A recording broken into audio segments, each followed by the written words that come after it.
Assalamualaikum warahmatullahi wabarakatuh. Selamat pagi. Baiklah, pada pertemuan kali ini kita akan membahas mengenai laporan ilmiah.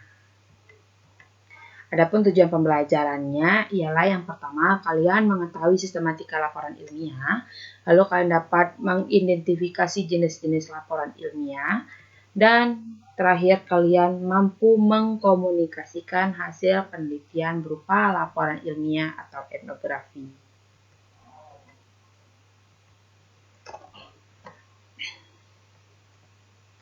Nah, sistematika penulisan laporan ilmiah. Sebelum dijelaskan mengenai sistematika penulisan laporan ilmiah, alangkah baiknya kalian terlebih dahulu mengetahui pengertian dari laporan ilmiah. Laporan ilmiah itu merupakan karya tulis ilmiah yang dibuat oleh seseorang atau sekelompok orang yang di dalamnya memuat data yang tepat dan benar serta objektif dan sistematik. Adapun sistematika penulisan laporan ilmiah, yang pertama judul, kata pengantar, dan daftar isi. Pada bagian judul, sebaiknya terdiri atas beberapa kata yang padat dan dapat memberikan indikasi tentang isi. Lalu pada kata pengantar terdiri atas penjelasan mengenai pernyataan-pernyataan tentang tujuan penulisan laporan-laporan, hubungan dengan sponsor, serta ucapan terima kasih. Sedangkan pada daftar isi terdiri dari judul dari masing-masing bab dan subbab. Lalu pendahuluan. Di dalam pendahuluan secara singkat, pembaca diperkenalkan kepada masalah penelitian, ruang lingkup, serta pentingnya penelitian yang ditinjau dari segi teori maupun praktis. Berikutnya yaitu masalah dan tujuan penelitian. Dalam bab ini, masalah diungkapkan secara lebih terinci dan diterangkan bagaimana serta mengapa masalah tersebut dipilih untuk penelitian. Lalu dalam metodologi penelitian, di bab ini peneliti menguraikan desain penelitian, rencana pengambilan sampel, jenis responden, dan prosedur pengumpulan data secara terperinci. Berikutnya pengolahan data dan analisis. Pada bagian ini perlu dijelaskan bagaimana data diolah dan dianalisis sehingga prosedur-prosedur statistik yang digunakan dan cara-cara mengolah datanya dapat diketahui.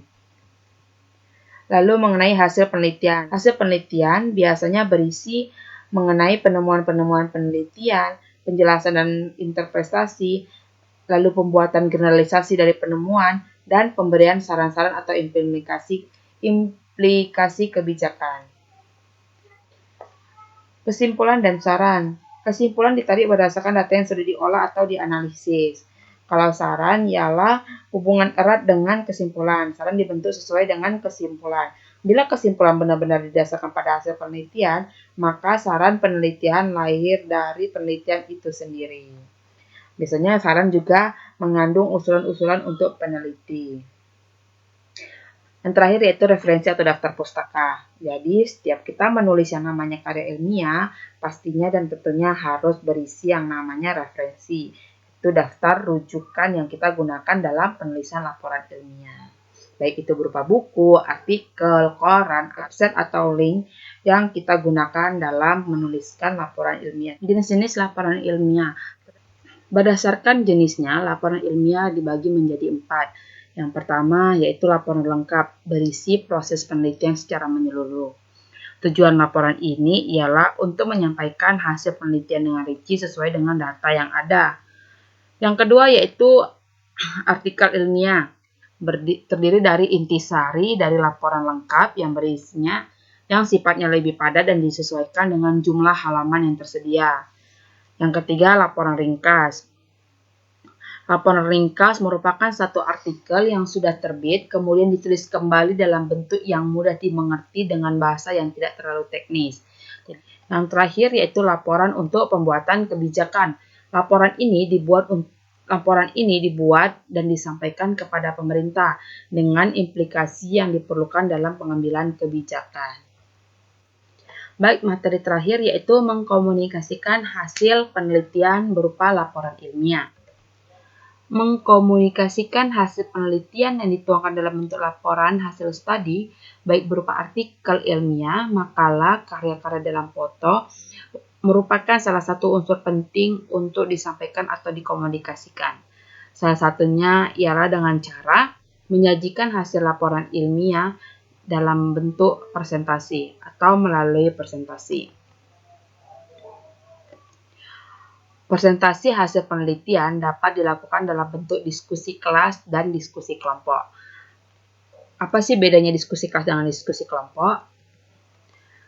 Diskusi kelas merupakan percakapan ilmiah yang dilakukan oleh beberapa siswa untuk membahas atau memecahkan masalah secara bersama-sama. Jadi dalam satu kelas kita sama-sama membahas kajian atau topik penelitian yang akan kita lakukan atau yang akan kita bahas, seperti itu.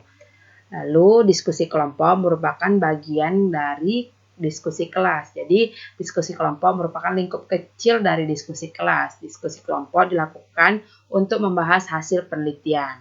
Pada diskusi kelompok terdapat pembagian tugas baik sebagai penyaji maupun moderator, seperti itu. Nah, kita sudah membahas mengenai laporan ilmiah dari sistematika penulisan ilmiah, jenis-jenis penelitian ilmiah, lalu tata cara mengkomunikasikan hasil penelitian ilmiah berupa laporan ilmiah yang dapat dikomunikasikan melalui presentasi.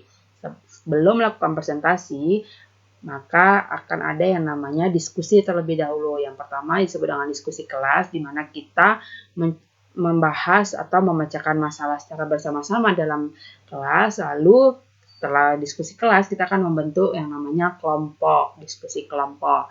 Diskusi kelompok ini nanti membahas hasil dari penelitian yang telah dilakukan, seperti itu.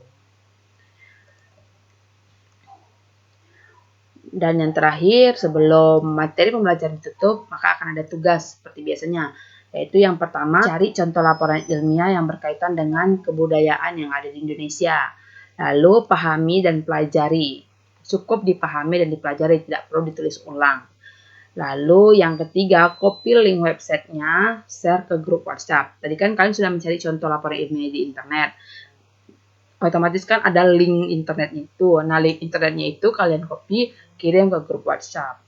Maka sekian penjelasan materi dan juga pemberian tugas hari ini. Ibu tutup dengan salam. Terima kasih. Assalamualaikum warahmatullahi wabarakatuh.